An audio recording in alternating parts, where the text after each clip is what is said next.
opportunity to give a young guy a debut this week. Tell us how it all took part and what the experience was like for young Ethan. Yeah, he's had a great season in regards to starting out in our junior representatives into our under-21s and playing the majority of his year in New South Wales Cup. He's a very talented young man who gets a wonderful opportunity this weekend, and it's a big game for him to make his debut in. And if I didn't think he had the mental toughness, the capacity to handle the build up to a game against Melbourne in Melbourne, I wouldn't have picked him. But I certainly don't fear that. Fortunately, you've got some really good, experienced players around him on the field, and I'm sure that would play a big part in it.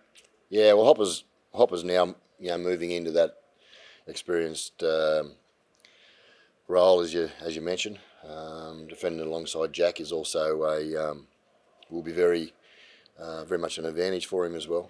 And the good thing about it, he talks well on the field. He's not a shy boy. He's a half and has to be able to talk on the field and run a game. So that utility value he's got by being able to play in the centres was shown in a wonderful performance against Queensland in the 19s Origin match.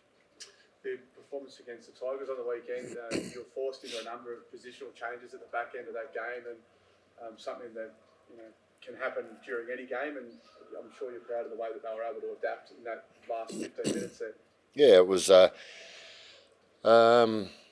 You practice a lot of those types of scenarios at training where you've got to have your big men defending on an edge, and that comes back to what I often speak to you guys about here, when you've got a balance of a bench. And there's times there where you have an outside back on the bench, and when you get a back go down, we had 2 go down last week, but you get 1 go down, you got a ready-made substitute. But last week I had 3 on the bench, 3 middles on the bench and a hooker.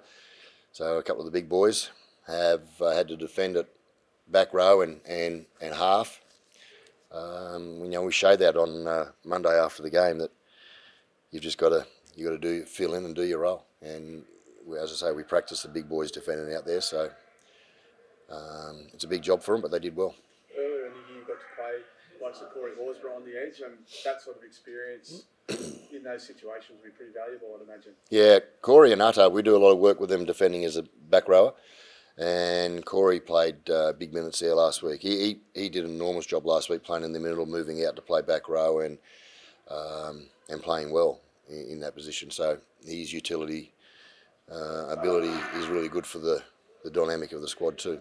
You head to Melbourne, you said it's obviously a big game, as they all are, and what is it that you're looking for the team to build on from last week? Oh, we've got to be better than last week, and we are a better team than last week. It's the incompletions. We'll get eaten alive if we don't complete our sets of 6 like last week. But we've got to be better than that, and we have been all year. Our completion rates have been pretty good this year, so that was a one-off for us, but we'll get that right.